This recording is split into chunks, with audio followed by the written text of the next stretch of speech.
Conservation of linear momentum का सबसे best जो एग्जांपल है वो है कॉलिजन। इसको हम डिटेल में यहाँ स्टडी करेंगे। सबसे पहले क्या है कॉलिजन उसको देखते हैं। कॉलिजन और impact is an event of interaction in which an impulsive force acts between two or more bodies for a short time interval which results in change of their velocities। दो या दो से ज़्यादा body जब interaction करती है तो उनके बीच में जो इम्पल्सिव फोर्स है वो impulsive force short time interval में उन सिस्टम के एलिमेंट्स की वेलोसिटी को चेंज कर देते हैं। फॉर एग्जांपल अगर दो बॉल कोलाइड करती है तो कॉलिजन के टाइम में, कॉलिजन का मतलब क्या हुआ, एक ऐसा इवेंट हो रहा है, मतलब दो बॉल के बीच में ऐसा इंट्रैक्शन हुआ, शॉर्ट टाइम का इंट्रैक्शन, जिसमें जो दोनों एक दूसरे पर शॉर्ट टाइम में इफेक्टिव फोर्स, जिसको हम इम्पल्सिव फोर्स बोलते हैं, इम्पल्सिव फोर्स अप्लाई करते हैं एक दूसरे पर, जिससे इनकी वेलोसिटी में चेंजेस हो जाते हैं। तो इस पूरे इवेंट को, इस पूरे इंट्रैक्शन को हम कॉलिजन बिटवीन बॉडीज बोलते हैं। इस कॉलिजन को डिटेल में स्टडी करने से पहले कुछ इंपॉर्टेंट पॉइंट्स उसको हम ध्यान रखेंगे। फर्स्ट पॉइंट, इन अ कॉलिजन पार्टिकल मे और may not come in physical contact. जरूरी नहीं है कि कॉलिजन में बॉडी का फिजिकल कांटेक्ट में आना जरूरी है, ऐसा कोई जरूरी नहीं है। हो सकता है पार्टिकल के बीच में इंट्रैक्शन हो और वो फिजिकल कांटेक्ट में नहीं आए। एग्जांपल के तौर पे रदरफोर्ड्स एक्सपेरिमेंट, जब रदरफोर्ड ने न्यूक्लियस पर अल्फा पार्टिकल का बम्बार्डिंग किया था तो अल्फा पार्टिकल न्यूक्लियस के फिजिकली कांटेक्ट में नहीं आए थे, लेकिन उनके बीच में इंट्रैक्शन जरूर हुआ था। इसको हम कॉलिजन भी कह सकते हैं। तो कॉलिजन के अंदर फिजिकल कांटेक्ट आना जरूरी नहीं है, हो भी सकता है और नहीं भी हो सकता। दो बॉल कोलाइड कर रहे हैं, फिजिकली कांटेक्ट में आ रहे हैं, कॉलिजन है। और दो सेम चार्ज के पार्टिकल कोलाइड कर रहे हैं लेकिन फिजिकल कांटेक्ट में नहीं आ रहे, इंट्रैक्शन हो रहा है। सेकंड पॉइंट इसका, any impulsive force responsible for collision is created either due to direct contact or strong repulsive of or attractive force fields. These forces are much larger than external force acting on the system in short time interval during collision.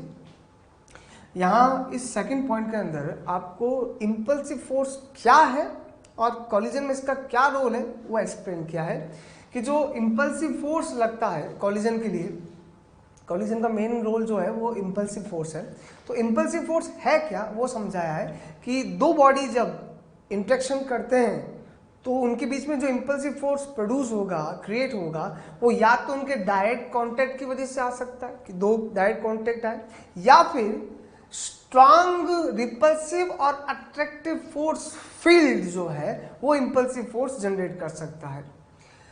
जो ये forces हैं ये external force से कहीं ज्यादा होते हैं, strong होते हैं इन शॉर्ट टाइम इंटरवल में। कॉलिजन का जो टाइम पीरियड होता है वो बहुत शॉर्ट होता है और उस शॉर्ट टाइम पीरियड में जो इम्पल्सिव फोर्स लग रहे हैं सिस्टम पर जो इम्पल्सिव फोर्स लग रहे हैं वो इंटरनल फोर्सेस है। शॉर्ट टाइम पीरियड पे, कॉलिजन के शॉर्ट टाइम पीरियड पे जो बॉडीज के बीच में इम्पल्सिव फोर्स लग रहे हैं, इंटरनल फोर्स लग रहे हैं, वो इतने स्ट्रांग होते हैं किसके कंपेरिजन में, एक्सटर्नल फोर्स के कंपैरिजन में जो सिस्टम पर अप्लाई हो रहे हैं। तो हम क्या कर सकते हैं कि जब कॉलिजन हो रहा होगा तो उसके शॉर्ट टाइम पीरियड में इंपल्सिव फोर्स एक्सटर्नल फोर्स से स्ट्रांग होने की वजह से हम इंपल्सिव फोर्स के कंपैरिजन में एक्सटर्नल फोर्स को नेग्लेक्ट कर सकते हैं। या मैं ऐसा कह सकता हूं कि इन कॉलिजन या ड्यूरिंग कॉलिजन एक्सटर्नल फोर्स का इफेक्ट सिस्टम पर नेग्लिजिबल है। That means external force on the system during collision is 0, तो वहां हम सिस्टम का लीनियर मोमेंटम कंजर्व कर सकते हैं।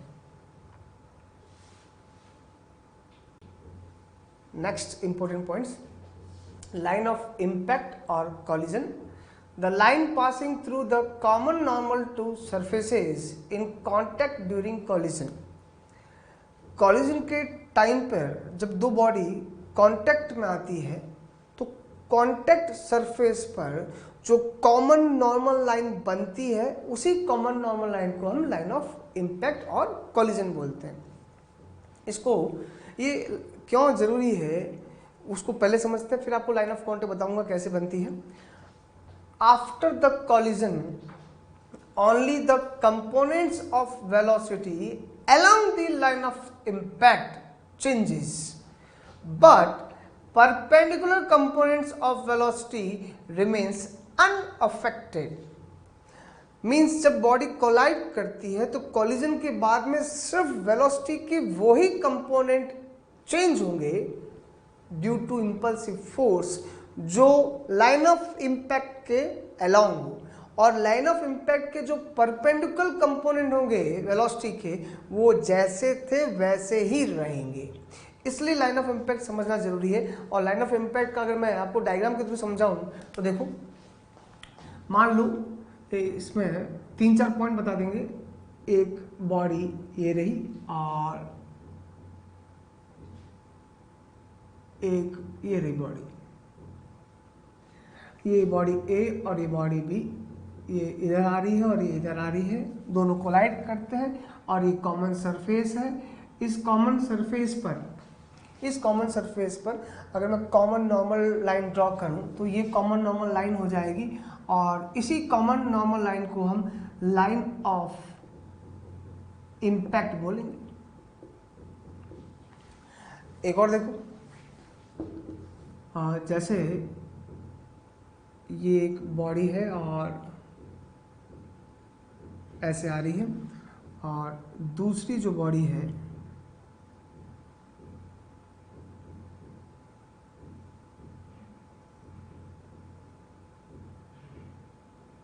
ये दूसरी बॉडी ये ऐसे आ रही है, दोनों कोलाइड करते हैं। ये जो लाइन है ये वेलोसिटी है ए की और ये वेलोसिटी है बी की। मैं इसको line of motion of B बोल सकता हूँ, इसको मैं लाइन ऑफ मोशन ए बोल सकता हूँ। दोनों डिफरेंट पॉइंट पर है, दोनों डिफरेंट लाइन पे है और ये कॉमन सरफेस है और इस कॉमन सरफेस पर जो हम नॉर्मल ड्रॉ कर रहे हैं और ये वो कॉमन नॉर्मल लाइन हो जाएगी और इसी कॉमन नॉर्मल लाइन को हम लाइन ऑफ इम्पैक्ट बोलेंगे। इसका एक और बहुत बढ़िया एग्जाम्पल है, जैसे ये एक वेज है, एक बॉल को हम ड्रॉप कर देते हैं। ये बॉल को ड्रॉप कर दिया, बॉल नीचे आ रही है, इसे कोलाइड करती है, ये बॉल इसे कोलाइड कर रही है,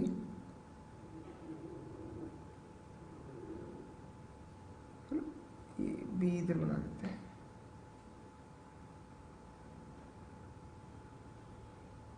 ये बॉल ऐसे नीचे आ रही है, line of motion of A ball, ये नीचे ऐसे आ रही है, कोलाइड करती है और ये कॉमन सरफेस है और इस कॉमन सरफेस का जो कॉमन नॉर्मल बनेगा ये कॉमन नॉर्मल बन जाएगा और ये जो कॉमन नॉर्मल लाइन बनेगी यही लाइन ऑफ इम्पैक्ट है।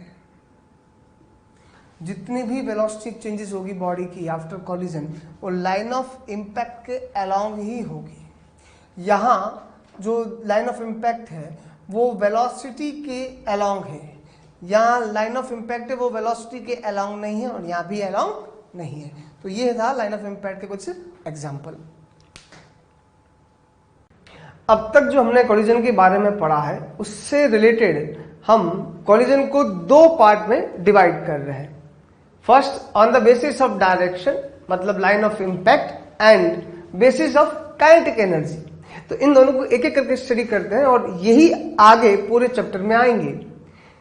फर्स्ट डायरेक्शन के बेसिस पर या लाइन ऑफ इम्पैक्ट के बेसिस पर हम कॉलिजन को दो पार्ट में डिवाइड करते हैं। First one dimensional collision and second two dimensional collision. जैसा कि नाम से हमें पता चल रहा है वन डायमेंशनल कॉलिजन का मतलब क्या होता है कि भाई कॉलिजन अगर एक ही स्ट्रेट लाइन पे हो रहा है तो उसे हम वन डायमेंशनल कॉलिजन बोलेंगे।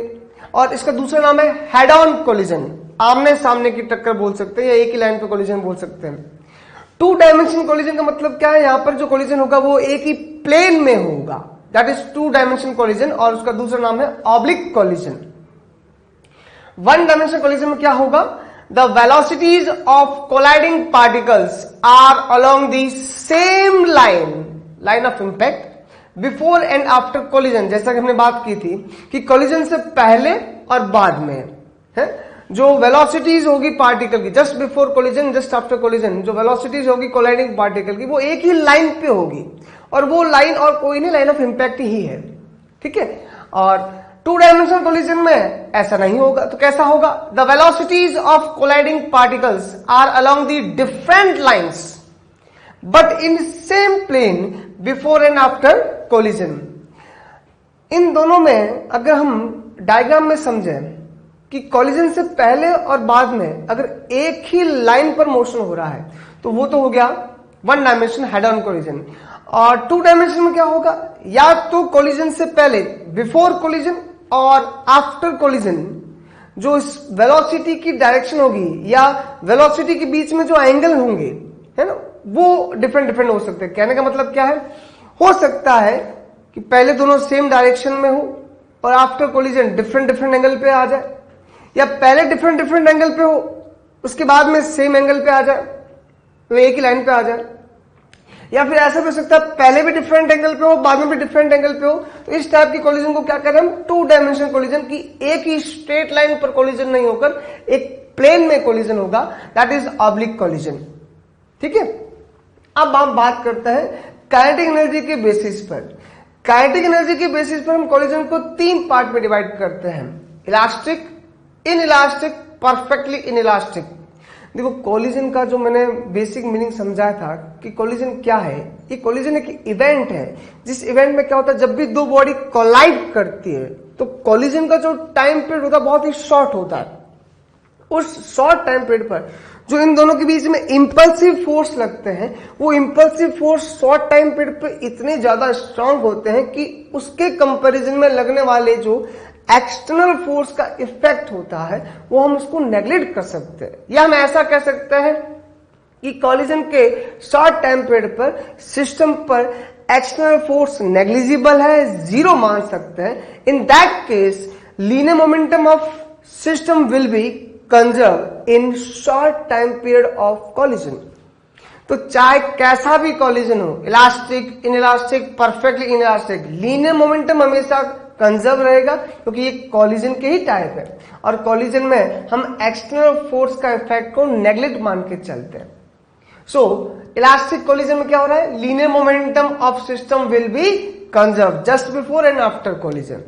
अब बात आती है काइनेटिक एनर्जी, ये जो है ना लीनियर मोमेंटम कंजर्वेशन, ये तीनों में अप्लाई होगा। Linear momentum of system will be conserve, linear momentum is conserve, और ये इसका स्पेशल केस ही है तो यहां भी लीनियर मोमेंटम कंजर्व रहेगा। बात करते हैं काइनेटिक एनर्जी की। जब बॉडी कोलाइड करती है तो कोलिजन से पहले उनके पास में काइनेटिक एनर्जी थी, जब बॉडी कोलाइड करती है तो उनका जो शेप और साइज है वो डिफॉर्म होता है। तो जो काइनेटिक एनर्जी का कुछ पार्ट डिफॉर्मेशन एनर्जी के अंदर स्टोर होता है ना। वापस से सुनना, जब दो बॉडी कोलाइड करती है तो उनके पास में काइनेटिक एनर्जी है, और ये काइनेटिक एनर्जी कन्वर्ट होती है डिफॉर्मेशन एनर्जी में। ये मैं ड्यूरिंग कोलिजन की बात कर रहा हूं। हम हमेशा कैलकुलेशन करते हैं तो जस्ट बिफोर जस्ट आफ्टर के लिए कैलकुलेशन करते हैं। ये जब हमने लिखा linear momentum of system will be conserve, और काइनेटिक एनर्जी के बारे में जो भी बोल रखा है हम जस्ट बिफोर जस्ट आफ्टर की बात करते हैं कैलकुलेशन में। लेकिन अभी मैं आपको जो चीज समझा रहा हूं वो ड्यूरिंग कोलिजन के लिए समझा रहा हूं कि जब दो बॉडी कोलाइड करती है तो कोलिजन में उनका शेप और साइज डिफॉर्म होता है। तो वो एनर्जी, डिफॉर्मेशन एनर्जी कहां से आती है, वो उनके पास में जो इनिशियल काइनेटिक एनर्जी होती है उसका कुछ पार्ट उनके डिफॉर्मेशन एनर्जी में स्टोर होता है। जब ये वापस रिकवर करती है तो डिफॉर्मेशन एनर्जी अगर सारी की सारी वापस काइनेटिक एनर्जी में रिकवर हो जाए तो इलास्टिक कोलिजन। अगर सिस्टम की इनिशियल काइनेटिक एनर्जी का कुछ पार्ट डिफॉर्मेशन एनर्जी में स्टोर रह गया परमानेंटली, मतलब कि इनिशियल काइनेटिक एनर्जी और फाइनल काइनेटिक एनर्जी, मतलब just before collision just after collision kinetic energy same नहीं हुई, इनइलास्टिक कोलिजन। तो यहां इनइलास्टिक कोलिजन के अंदर काइनेटिक एनर्जी सेम नहीं रहती, just before just after loss होता है, मतलब कि final kinetic energy initial kinetic energy से कम होती है। और इलास्टिक में दोनों काइनेटिक एनर्जी इनिशियल और फाइनल सेम रहेगी। तो ये कंसेप्ट है इसका। इलास्टिक कोलिजन में linear momentum of system will be conserve, क्योंकि एक्सटर्नल फोर्स जीरो मान के चलते हैं, and there is no loss in kinetic energy of system, क्योंकि deformation energy potential energy totally वापस कन्वर्ट हो जाती है काइनेटिक एनर्जी में just before and after collision, मतलब kinetic energy initial is equal to kinetic energy final. Inelastic collision इसमें linear momentum conserve रहेगा जैसे कि हमने बात की है, but there is loss in kinetic energy of system just before and after collision. क्यों? क्योंकि जो एनर्जी है काइनेटिक एनर्जी सिस्टम की इनिशियल काइनेटिक एनर्जी वो कुछ न कुछ डिफॉर्मेशन पोटेंशियल एनर्जी की फॉर्म में परमानेंटली स्टोर रह जाती है और फाइनल इनिशियल से कम मिलेगी। Perfectly inelastic collision, this is a special type of inelastic collision, मतलब कि इसमें भी लीनियर मोमेंटम कंजर्व रहेगा लेकिन काइनेटिक एनर्जी जो है उसमें लॉस होगा। It is a special case of inelastic collision in which particles get stick together and move with same velocity after collision। मतलब परफेक्टली इनइलास्टिक में क्या होगा कि आफ्टर कॉलिजन दोनों पार्टिकल स्टिक हो जाएंगे और फिर साथ साथ सेम वेलोसिटी से मूव करेंगे।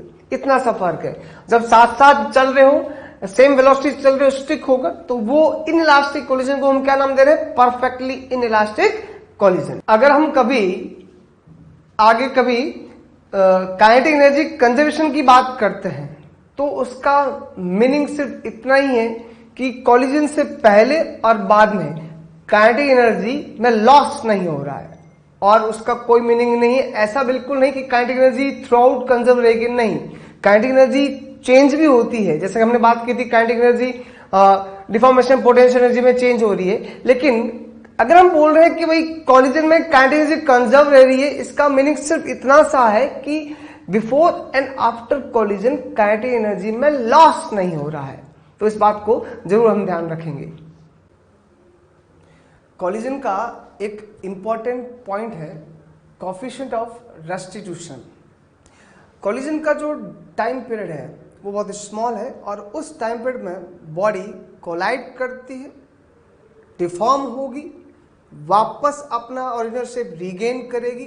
ये जो पूरा प्रोसेस है उसमें डिफॉर्मेशन के टाइम पर फोर्स अप्लाई होगा, इंपल्सिव फोर्स, और रिकवरी के टाइम पर भी फोर्स अप्लाई होगा। शॉर्ट टाइम पर लार्ज फोर्स अप्लाई होता है जिस वजह से जो मोमेंटम में चेंजेस मिलते हैं उसको हम इंपल्स बोलते हैं। रिपीट कर रहे हैं एक बार, शॉर्ट टाइम पीरियड पे फोर्स की वजह से इंपल्सिव फोर्स की वजह से जो मोमेंटम में चेंजेस मिलते हैं उसको हम इंपल्स बोलते हैं। तो रेस्टिट्यूशन कोएफिशिएंट को हम जब डिफाइन करते हैं तो कैसे डिफाइन करते हैं? Impulse of recovery divide by impulse of deformation. जब बॉडी डिफॉर्म होती है तो डिफॉर्मेशन के टाइम पर जो फोर्स लग रहे हैं, जो मोमेंटम में चेंजेस ला रहे हैं, दैट मीन्स इंपल्स प्रोड्यूस कर रहे हैं, इंपल्स क्रिएट कर रहे हैं, वो वाला इंपल्स। और रिकवरी के टाइम पर जो फोर्स लग रहे हैं वो जो इंपल्स क्रिएट कर रहे हैं सिस्टम में, वो impulse. Impulse of recovery divide by impulse of deformation. इसको मैथमेटिकल फॉर्म में रिप्रेजेंट करें तो E is equal to integration of R dt divide by integration of D dt। यहाँ R जो है, R और D इंपल्सिव फोर्स है, और R फोर्स कब लग रहा है? जब रिकवरी हो रही है। D फोर्स कब लग रहा है? जब डिफॉर्मेशन हो रहा है। इंटीग्रेशन ऑफ F dt ये इंपल्स का मैथमेटिकल रिप्रेजेंटेशन है। अब इसका यूज कहाँ करेंगे? एक 2-3 क्वेश्चन आपको ऐसे मिलेंगे, बहुत फेमस क्वेश्चन है। जब कॉलिजन में अप्लाइड फोर्स और टाइम के बीच में जब ग्राफ बनता है तब आपसे कोएफिशिएंट ऑफ रेस्टिट्यूशन पूछ लिया जाता है।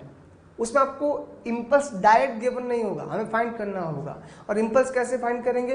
F और T के बीच में जब ग्राफ गिवन हो तो इंटीग्रेशन का काम ग्राफ में area under the curve complete करता है। इंटीग्रेशन ऑफ R dt मतलब रिकवरी के टाइम पर एरिया अंडर द कर्व, और इंटीग्रेशन ऑफ D dt मतलब डिफॉर्मेशन के टाइम पर एरिया अंडर द कर्व। लेकिन जो ये टाइम ध्यान रखना, ये टाइम रिकवरी का है और ये टाइम डिफॉर्मेशन का है। तो ये क्वेश्चन सॉल्व करने में फॉर्मूला यूज आएगा।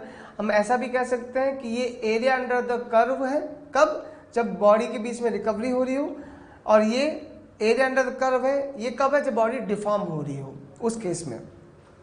न्यूटन ने कॉलिजन पे लॉ दिया था, Newton's law of collision, E is equal to velocity of separation along line of impact divided by velocity of approach along line of impact।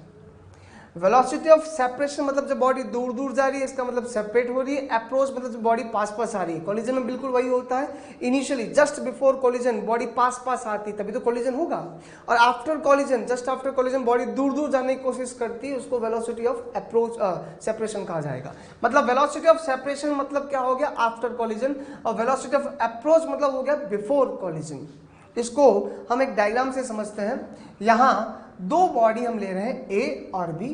Before collision ए की velocity u1 और B की velocity u2 है। Collision के लिए u1 should be greater than u2, तभी तो इससे collide होगी। और यहाँ जो कॉलिजन हो रहा है, कोलाइड हो रहे हैं, यहाँ दोनों पास पास आ रहे हैं, मतलब कि ए बी को अप्रोच कर रहा है। कॉलिजन में ए बी को अप्रोच कर रहा है, तो वेलोसिटी ऑफ अप्रोच हो जाएगी u1 minus u2। After collision जैसे ये कोलाइड करेगा तो B की स्पीड बढ़ जाएगी और A की स्पीड कम हो जाएगी। सो V2 is greater than V1, V2 is greater than V1 होगा यहाँ पे, और इस वजह से B A से सेपरेट हो रहा होगा, और यहाँ जो वेलोसिटी ऑफ सेपरेशन होगा वो V2 माइनस V1 होगा। So E is equal to velocity of separation divide by velocity of approach along line of impact. हाँ, जो हमने काइनेटिक एनर्जी के बेसिस पर कॉलिजन को 3 पार्ट में डिवाइड किया, उसको कोएफिशिएंट ऑफ रेस्टिट्यूशन से कैसे कनेक्ट करते हो देखिए। If E is equal to 1 वो इलास्टिक कॉलिजन होगा। E इज इक्वल टू 1 का मतलब क्या हुआ? जो रिकवरी का इम्पल्स और डिफॉर्मेशन का इम्पल्स अगर सेम है तब वो कॉलिजन इलास्टिक कॉलिजन होगा। क्योंकि अगर impulse of recovery, impulse of deformation same होने का मतलब क्या? बॉडी जितना डिफॉर्म में इम्पल्स क्रिएट कर रही है उतना ही रिकवरी में भी इम्पल्स क्रिएट कर रही है, मतलब यहाँ एनर्जी का लॉस नहीं हो रहा और बॉडी अपना शेप, ओरिजिनल शेप गेन कर रही है।